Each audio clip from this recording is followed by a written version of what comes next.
Welcome to The Daily Grind, a Bluff City Media daily podcast. Stepping up to the microphone is your host, Luke Hatmaker. Grab your favorite morning brew, and let's get to the show. I hear that train a-coming. It's rolling down the bend. And I ain't seen the sunshine since I don't know when. But I'm stuck in Folsom Prison, and time keeps dragging on. But that train keeps a going on down to San Antone. Welcome to the Daily Grind, everybody. We are not live from Folsom Prison, Fortunately, I don't know. Be cool if we were, though. Be really cool. I would tell you what, this guy wouldn't make it in prison if the glasses didn't give it away. We're off the rails already. It's Tuesday here. We are presented by FanDuel Sportsbook on the Daily Grind. I don't even need to look at my watch. It's Tuesday. I'm excited for the back half of the show where we're tubing hard. But I got Rusty with me. How are you, sir? I'm good, man. I couldn't have a more timely pun today. This is incredible. In my mind, it just popped into it because you're talking about Folsom Prison and all. And I actually visited Parchment, which is the Mississippi federal pen. When I was in middle school, they took us all there to scare us straight, I guess. Love it. But you'll get it here in a second. I tried to organize a neighborhood-wide hide-and-seek game last night here in my neighborhood with all my cool neighbors and everything. I thought it'd be a lot of fun, to play hide-and-seek with all my neighbors. But, Luke, the good players, they're hard to find. Welcome to the Daily Grind. Much like people fleeing from prison, hide-and-seek, They're hard to find. Or else, why would you be playing with men? You know who the hide-and-seek champion of the world is, though? My hero, my doppelganger, my lookalike, Sasquatch himself. He's still out there hiding, man. He's like when you're a kid and you're playing hide and seek and you forget that you're playing hide and seek and you're like, I know there's someone else out there. I'll find them later. That's it. And everybody talks about their celebrity lookalikes. I've gotten Kevin Love in the past. I've got Jonas Valanciunas not all that long ago. But the one I get most commonly, have you ever seen Harry and the Hendersons?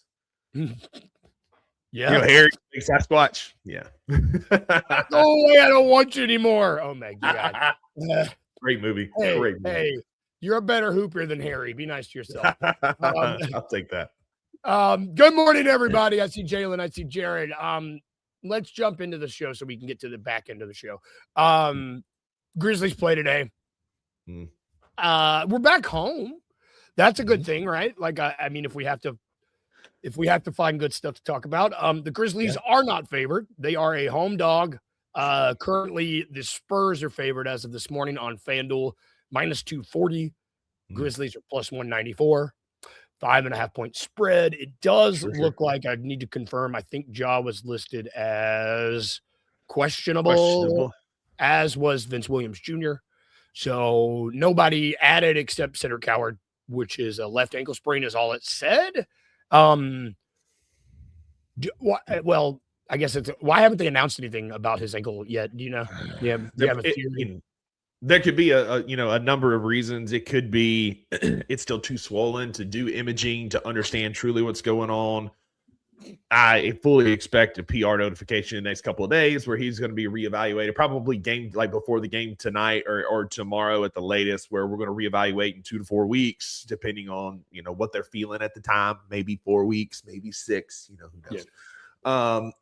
But yeah, it is what it is. Ja Morant may or may not play. We have the moodiest, unreliable superstar in the league.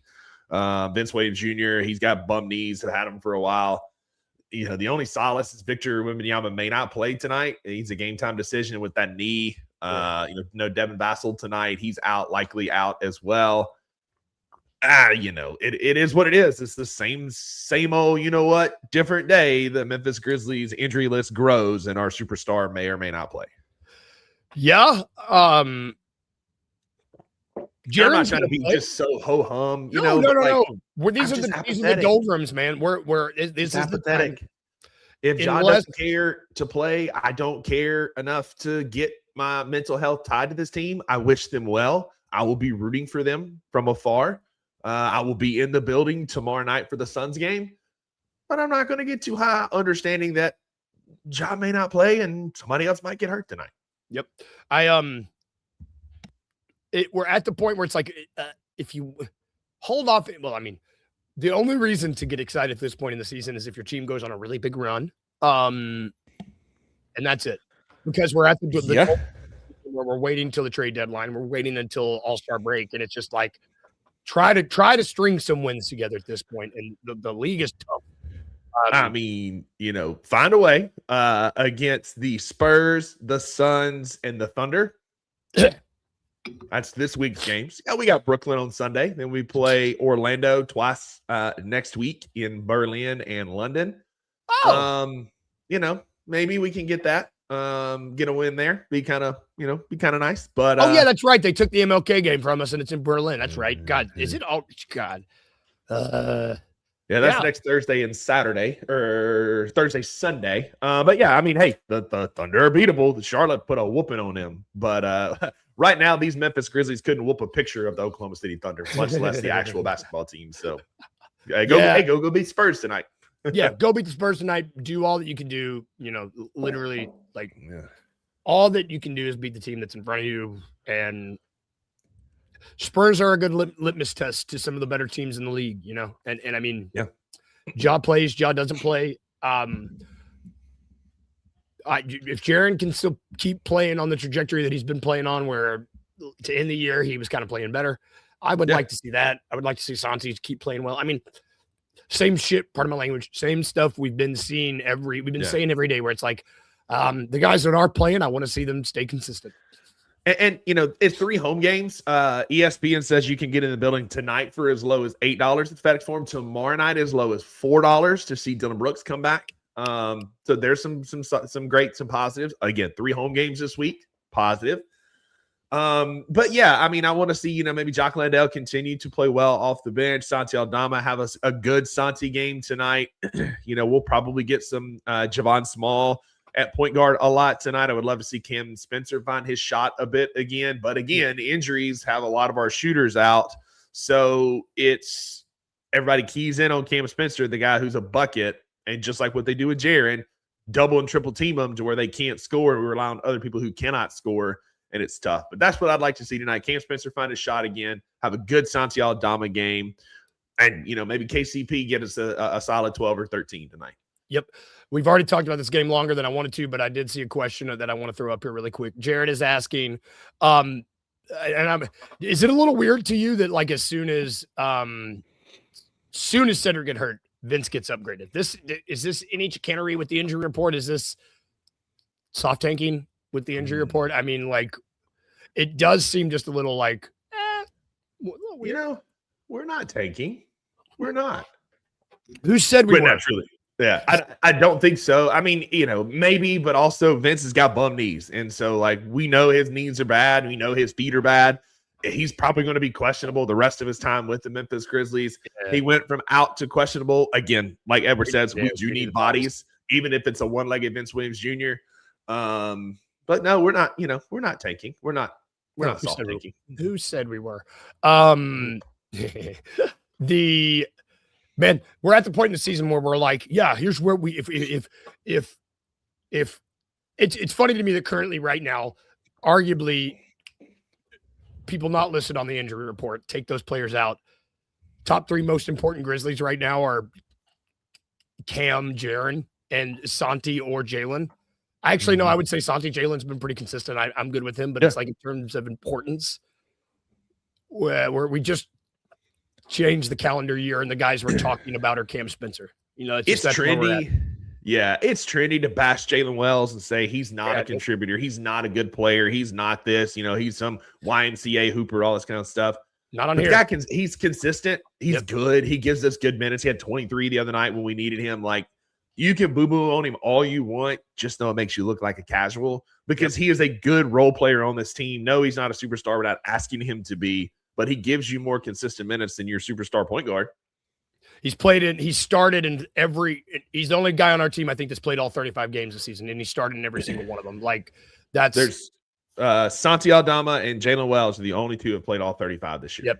Yep. And these, like this is where I'm focusing on right here at this point. Yeah. I want to see these guys do good. You want to take a guess at how many games Ja Morant has played out of 35?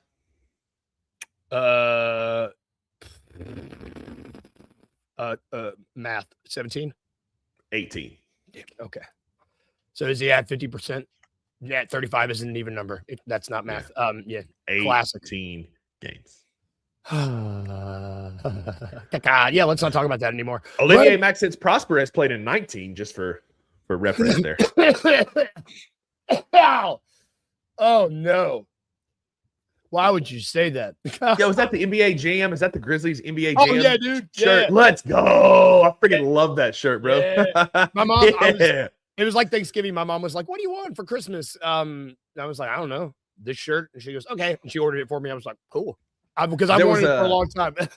That's amazing. There was one at Choose 901 does these pop-up shops around the city, and they had one that had Zach Edey and I think it was Zach and Ja on it. And so Maggie and I went, and all they had left was like an extra small. And buddy, I had been extra small since I was like 4 months old. So again, Sasquatch looking mug.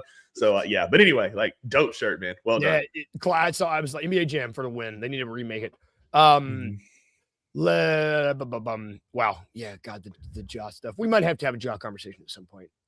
Buddy, I am all ready for that conversation. Yeah, you're ready. Y'all may not be, but I'm ready for that conversation. But you're ready. The Ricky Rewind is ready for the conversation. There were the only games I want to talk about. Pistons beat the Knicks by 31. Belt to ass last night. Your boy, my guy, Cade Cunningham, 29-13, just dominated. Cat had like 6 points, 6 turnovers, 1 assist in the year of our Lord 2026. Yeah, like dominated. Had 15 points in the third quarter. Dominated. Yep. Really, really nuts. The other games that were important. Somehow the Nuggets beat the 76ers without Jokic, without Christian Braun, without JV, without Aaron Gordon, without like their top 5 players, and Bruce Brown just decided to get in a time machine and play really well. But the big one, man, Thunder got beat by 27. 27? Yeah. By the Charlotte freaking Hornets. Shout out Charlotte. So the nipples, man, you got to watch them. The fighting nipples. The fighting nips. Nips. Get them. This is look, it's just funny because they gotta lose. I'm just that all-time record has been people have been talking about. Oh, this Thunder team's gonna really just get that record easy. I mean, they're 6-6 in their last 12, if I'm not mistaken. And you gotta, if you lose 3 more games, guess what? That record's gone. And it's just, we talked about it yesterday. There's a lot of holes, kind of, not holes, but. Well, and it's amazing what happens when you're, the other teams are allowed to play physical with you and you don't have the physicality advantage. Chris Finch from Minnesota might have done the Lord's work and got because he was the first one to really lose his stuff on the Thunder, and the referees got ejected 6 minutes in the game because of the free throw disparity. And when SGA, he shot 6 free throws last night. He started 21 points. SGA without foul baiting is an amazing score. Like, he doesn't need to do that. But when they don't have that competitive advantage by being able to be more physical than the other team, it's not working out. They've also added Jalen Williams back into the lineup and had to tweak and work and figure it out because, chemistry and injuries are a thing, as we well know.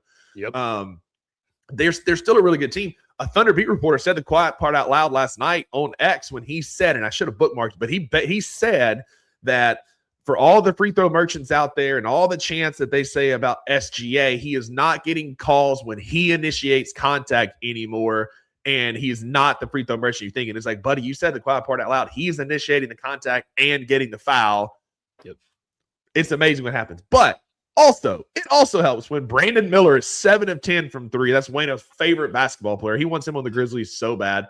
Kai Knipple, 5 of 7 from 3 with 23 points. And former Memphis Grizzly great PJ Hall had 13 points off the bench in 20 minutes for him last night. This Hornets team, they're not very good, but man, they're a lot of fun to watch. You know, that's exactly they might be one of the most fun teams to watch because they're not very good, but you can tune in and watch them beat watch them beat the Thunder by 27.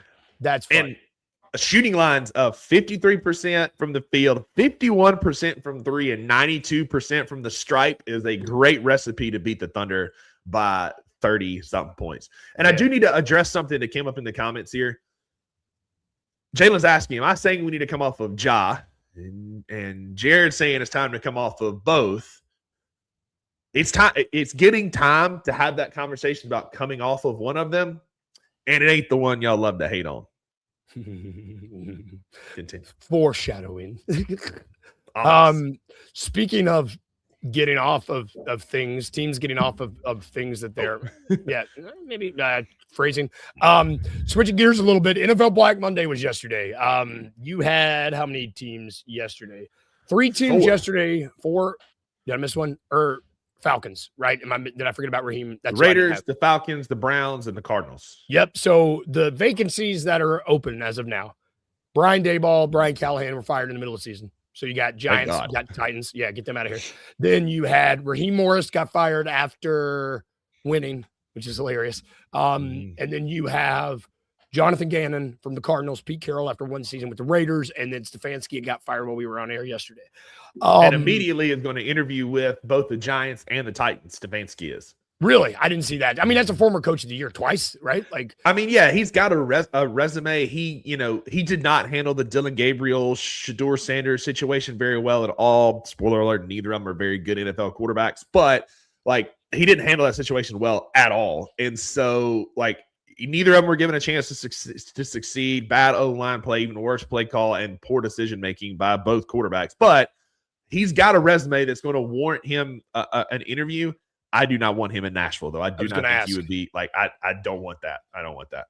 Okay, so my follow-up question. Do you think that the Titans is the most appealing job out of all these jobs? Probably. You got Cam Ward. You got a clean slate. You do. The only thing that hurts the Titans job, though, is Amy Shrunk. Yeah, she came out and said, which is funny, her initials are ASS. I'll leave that alone. But she came out and said that I'm going to be intricately involved in the coaching and player and personnel decisions and all that, blah, blah, blah. And it's like, great, we got a Jerry Jones on our hand who's not good at her job either. So, like, it's an appealing job because of the talent, but that makes it a bit less appealing. I do think it's more so than Cleveland. I do think it's more so than New York, although Jackson Dart and Cam Scatterbo are fun to coach. Like, that could be a decent situation, but there's such a spotlight on New York that's and hard. Ownership is... Nobody cares about the Cardinals, and the Raiders, like, it's kind of the same situation. Nobody cares about the Raiders. So, like, I would say it's between the Titans and the Falcons just because Falcons play in the NFC South and the NFC South. That's the worst division in football. I mean, like, if you get a quarterback away, I mean, they got Bijan. Yeah. Like, if you get a good quarterback, like, and Penix showed flashes, like, truly.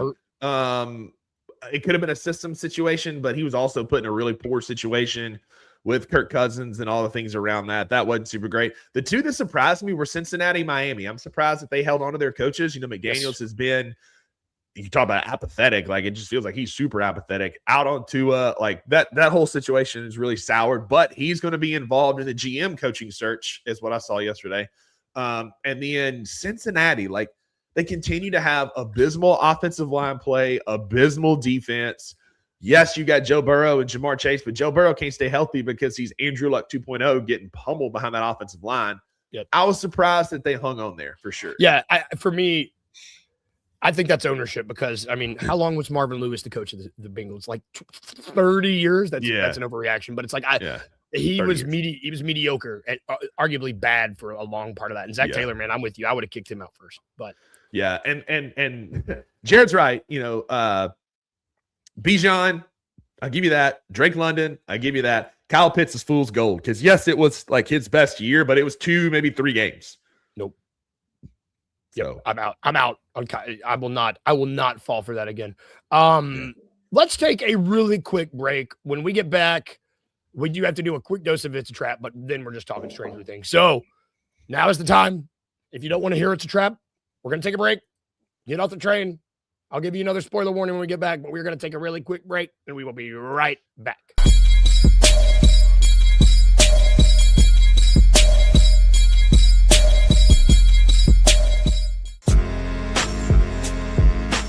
In Memphis, we know a thing or two about resilience. From the grindhouse to the Delta, we protect what's ours.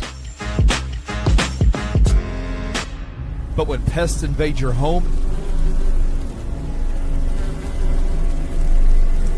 it's time to fight back.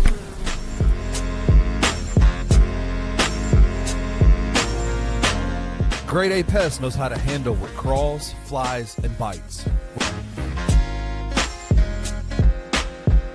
With local experience and guaranteed results. I'm Reggie with Grade A Pest Control. We service the Memphis metro area. That also includes DeSoto and Fayette County as well. Grade A Pest has the entire Mid-South covered. So if bugs and pests put you to the test, let Grade A solve your problem.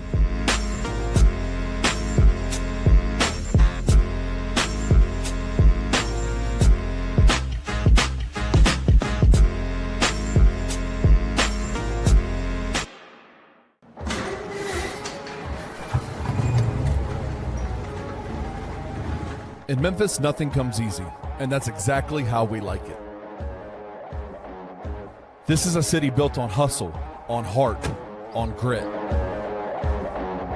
And at Carway, our rides are built the same way. Tough, reliable, ready for the grind. No games, no gimmicks, just Memphis-style service. Real, honest, and built on trust. Where grit meets grind, you meet your next ride. Carway, grit, grind, and Pink Beetles.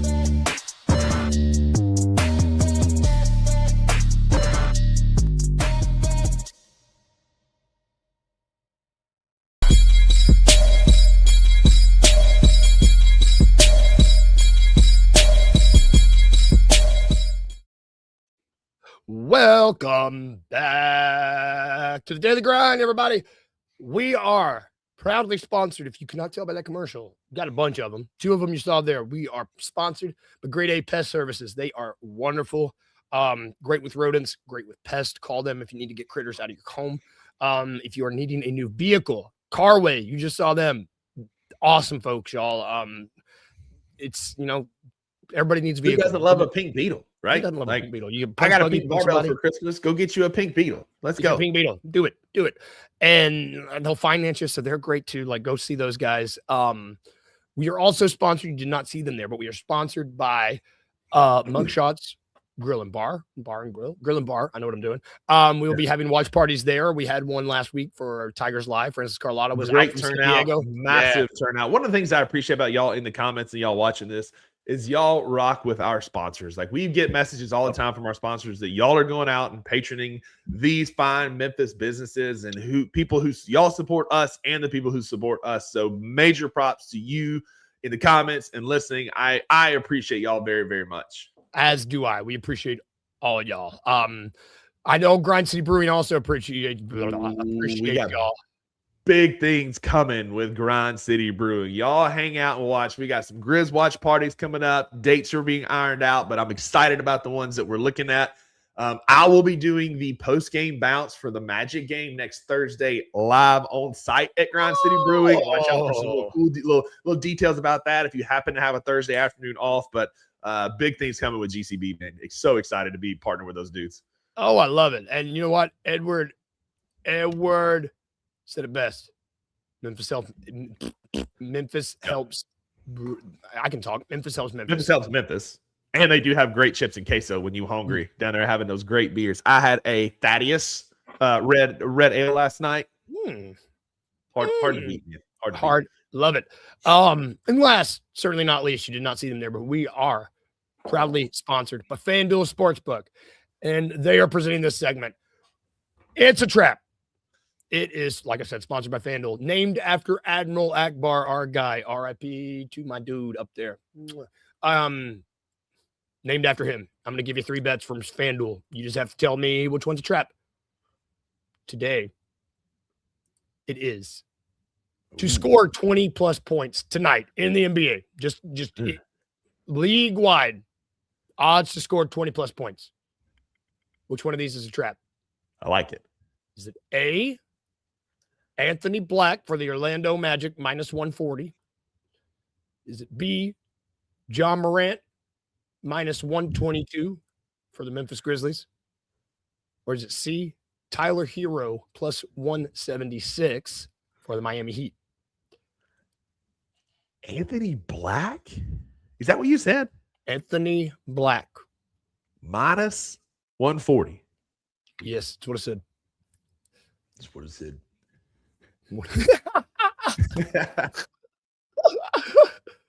Like Ja, I can see that. Like if he plays, 20 points feels pretty good for him. Tyler Hero plus 170, but Anthony Black minus 140.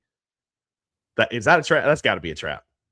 No, brother, he is on here just so I can get you. I was like, when I saw he was minus 140, I was like, oh well, duh. I mean, I know. Him on here. So two things. I know he's been going crazy, and pause. Pig sweet. I'm uncomfortable. Yeah, dude. So he has been balling. That's true. So Anthony Black minus 140 is correct. Tyler Hero plus 176. Would you believe Anthony Black has better odds to score 20 plus points than John Morant does tonight? Jaren Jackson Jr. has minus 122 odds. John Morant is only minus 108. I should have known. I literally put him on here because I was just to we do need to have a John Morant discussion here very, very soon. Would love to be a part of that on your show. But interesting. I you know what? I can't go as far as like I know he's been going crazy. I ain't going as far as what Jared said, on the other half of that. But shout out to Anthony Black, I guess. Yeah, right. I mean, I thought it was really funny. I was like, are you kidding me? Anyway, speaking of kidding me. All right, everybody.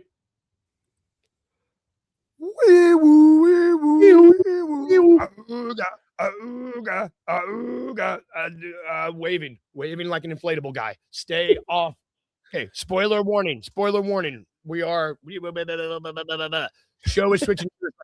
If you have not watched Stranger Things, all of it, it's Tubin Tuesday. It is a special Stranger Things version. We are going to be talking about the entirety of Stranger Things finale. Edward, yeah, brother. So we're going to be talking about it. If you do not want it spoiled, I've given you a commercial break. I've given you like 5 minutes to get the hell out of here. So my Camp Nowhere hat's coming on like Dustin. Okay. All right. God, this hat looks weird. Oh, Jesus. Okay. Stranger Things finale. Yeah. What did you think? You want to do highs first? What do you want? What do you want to talk about? I'm just going to give you my 10,000 foot view, and then we can talk about highs and lows. Because there were parts of it. About 85% was good. Yeah. Okay. Yeah. I can't believe I waited 3 years for that. Nancy is John Rambo, apparently, taking out trained soldiers from the top of a moving truck, shooting up the spider mind flayer, which lost so much street cred. When he was a cloud, the mind flayer was scary AF. Vecna, before he got his waist snatched, scary AF. But they both were just kind of weak in the finale. It was a final battle. It was more of a scuffle than I would say a battle between Vecna and L. The cool, Will helping out, that was pretty cool. But it wasn't anything we hadn't seen before. No Demi Dolls and Demi Gorgons. We just forgot they existed. Demi Bats gone. Demi Bats. The Demi Bats' one job in this entire series was to kill Eddie, and then they just go away. R.I.P. Season 4 ended so scary with all the smoke and all the things. And then we got in our 8 episodes, we got 5 filler episodes, maybe 6. I hope the conformity gate theory is real and that we're going to get a real finale on the 7th. I don't think it is. I don't have my tinfoil hat on, but there's a lot of people that think that tomorrow they're going to drop the actual finale, that was a Vecna-driven thing that we lost. It felt very lazy and low budget. Edward is very, very high on to giving it a 7. To me, at best, it's like a 5. So I think It suffered. I felt very similar. I didn't feel as angry, but I felt very similarly as I did when I finished Game of Thrones, where I was like, oh, okay, I waited a long time for that.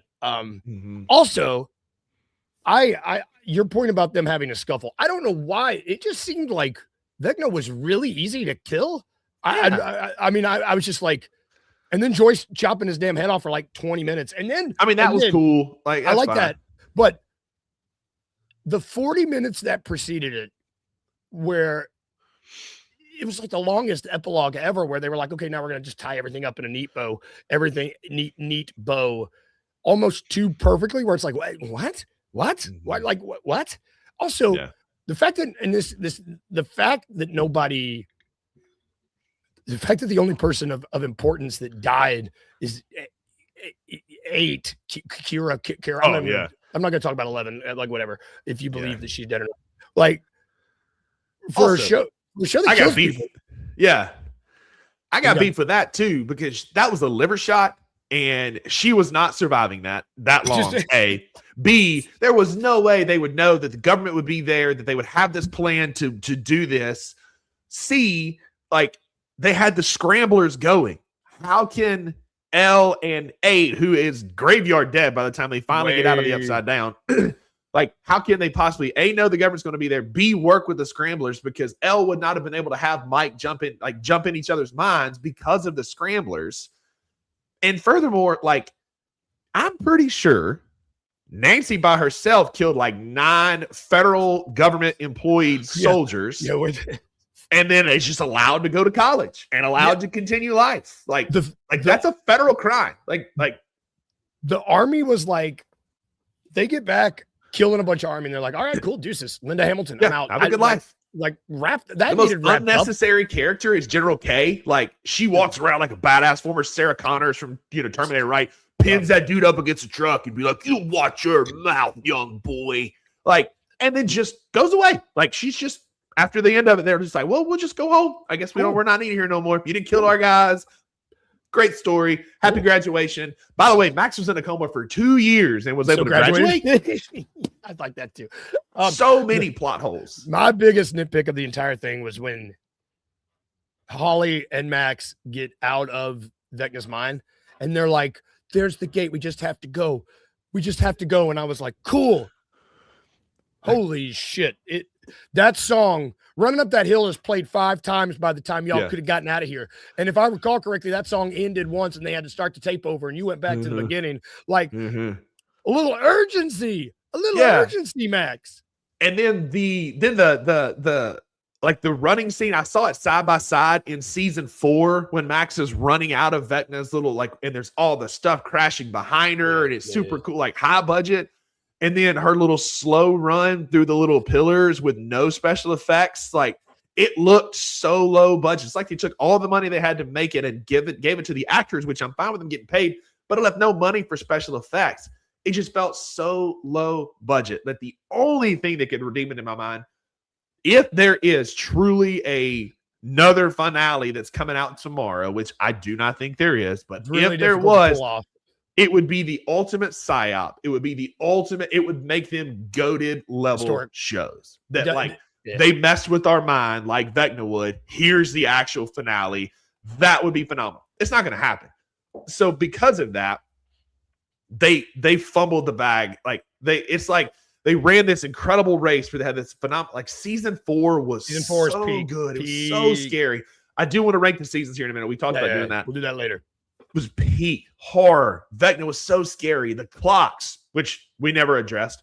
They never addressed why Will. Yes, I understand it's a wormhole between the upside down. The upside is a wormhole between the abyss and the world. But what started it? Who came up with it? Why did that happen? Why did they pick these people? Why? Like, there's so many things left like, I have more questions. I don't know. I was very, again, I waited 3 years for that.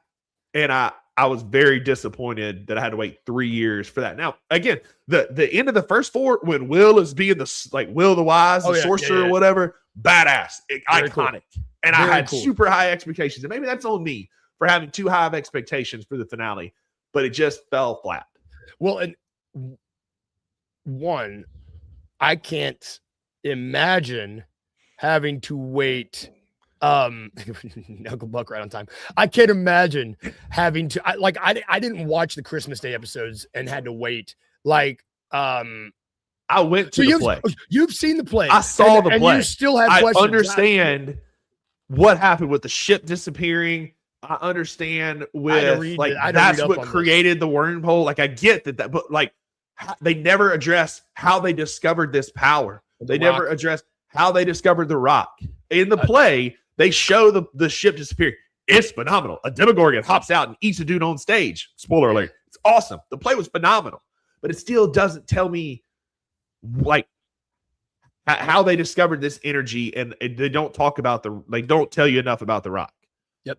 I would have been absolutely livid. I think the way they released it, where it's like the first 4 episodes that they released on Thanksgiving ended amazing. The Christmas episodes, I would have been pissed if the last episode I got was that bridge episode that just kind of is it's an hour exposition for the finale. And then to get kind of a done of the finale, that would have been really a big of a bummer for me, because I had the benefit of being able to watch that bridge episode, which ends with them like driving the truck into the upside. And it's like, cool. Yeah. And if I had to wait a week for that, I would have lost my mind. The fact that I got to go immediately into the finale was really, really nice for me. But like, it's like you said, there's a lot of, and I'm so glad to hear you say that about the play, because I was like, Rusty saw the play and he still is a little got questions, and that makes me feel better, because I was like, they make the play feel almost like a direct, you have to have seen it, it feels like, to really kind of get sort of what's going on. And even then you don't really get the whole picture. Even then, there's still these gaping plot holes, because Henry Creel is so much younger than Joyce and that's what I don't get. And all them. Also, why is it froze at that moment in time in the Upside Down? What's so specific about that moment in 1983 that's why it is stuck in that time? Like, that would have been cool to explain. Like, what happened that's when the Upside Down is frozen, right? And then like the whole fight scene, like, cool, we're shooting this massive spider that came out really, like, yeah, there's connections to the spider early with Henry and all that kind of stuff, but the Mind Flayer was so much cooler when it was a cloud. It was so much scarier. And then it was just kind of a scuffle. I wouldn't even call it a fight scene between Elle and Vecna, because it wasn't anything we hadn't seen before. Like, they toss each other around, and then Will helps and she pins him on the fang. Which shouldn't Will have gotten hurt when they hurt Vecna? Wasn't Will like feeling the pain throughout Plot hole. No Demogorgons, no Demi-Dogs, no Demi-Bats. Like, you want to plead, like, talk about I can't be pleased. Like, Vecna realizes, oh shit, they're on my home turf. He summons up all these Demogorgons and Demi-Dogs. The rest of the crew is fighting them while Elle is fighting Vecna. That could be cool. All of them are inside the spider fighting one another. Demogorgons, Demi-Dogs, like this big fight scene. But instead, like, we got a scuffle between Elle and Vecna. It just, I don't know. I was again. I think if I hadn't had to wait 3 years for that, it'd be different. But I waited 3 years for, like, think about it that way. You waited 3 years, like, as it ended in season 4, and Edward said they should have immediately started season 5 on that hill with the smoke. That would have been cool. Good idea. But season 4 was the best season. I agree. And then this is what we got 3 years later. It's just, and the fact that we had to wait so long, we had grown so accustomed to major characters dying, and then I just didn't feel like there were any stakes really in that final scuffle, because I was like, shoot, if you ain't killed anybody up to this point, you're not gonna have Vecna take somebody out for fun, and like, it's no way. There's just I don't know, stakes where let's rank these seasons, because I'm curious. I think we might be. What's your number 1 season? Is it 4? Season 4. Okay, so season 4 is my favorite. And then 1. Yep, I agree. 4 is amazing. 4 is amazing. And it's scary. It's so scary. He's crunching people. Like, that's so cool. Yep. The Creel stuff is actually really, really well done in that season. I'm with you. Season 4 is great. The grandfather clock sound is so creepy. Like, the Upside Down and Vecna's lair is actually very creepy at that point. Instead of just some red rocks and water. It's so creepy. Season 4 is peak. Followed by season 1. The first season was incredible. Yep. Season 3, I agree, would be next for me. Season 2, because of the Kali 8 stuff, Elle going through her, like, I don't care. I like Bob. I like Bob. I like Bob a lot. But it's not enough to get it up higher. and then season 5 would be last for me. I'm with you. And I don't know if it's recency bias. I guess 5 might go up, but that's exactly how I would rank them. 4, 1, 3, 2, 5. I think that 4 and 1, I would put up against some of the best TV I've ever seen. I just like, I don't Breaking think Bad, Sopranos, those seasons are up there for me. I took Vecna 1 of 1 in our like horror villain draft for a reason after season 4 because he was iconic. Yes. And in season 5, he was fine. And if the Duffers release a real finale tomorrow, they will go down in history as goated because like the fact that A, they were able to pull it off without anybody finding out, and B, that they just I just wish Vecna obviously spent too much time, money, effort, and energy on Ozempic between season 4 and 5 that he forgot to study up on how to be like have a master plan and be a true bad guy. And he has Ozempic brain, and it costs him. Ozempic brain, is that a thing? Do people get Ozempic brain? Copyright Ozempic brain. What are we gonna tube now that this is over, dude? I don't know what we're gonna do. Is there any new shows? Yeah. I've heard The Beast in Me is really good. I hadn't watched that yet. Yeah. I've heard Maggie and I started Parks and Rec. We're in Parks and Rec. We skipped season 1 because it's terrible, and I've been kind of explaining some stuff as we go. We're watching season 2 right now. Gotta wait on Welcome to Dairy. You can watch Welcome to Dairy. I've seen the clown stuff, brother. I've seen it. I have nightmares. I've seen it. He's still struggling with Hell House LLC. You don't need more clown. I'm telling you, it's so good. My friends were like, "Hey, Luke, remember when you ruined the bachelor party?" I'm like, "No, it wasn't my fault. It was Rusty's fault. I didn't know. I didn't know about the clown." Jared. Now we can only rely on the Grizzlies. Good luck with that. That's gonna do it for our show today, y'all. Grizzlies play tonight. Hopefully they win. I have the post-game bounce, so you will see me tonight after the game. Hopefully I get to talk about a win, but knowing the Hatmaker curse, probably not. Thank you to our sponsors. Thank you to FanDuel. Thank you to Carwade. Thank you to Grade A Pest Services. Thank you to Mugshots. And thank you to Grind City Brewing. Thank you to the comments, guys. For real, we were popping. We'll be back tomorrow. Full slate of shows today. $2 at 11. Saying at 1. We had no bluffing last night. Check that out if you missed it.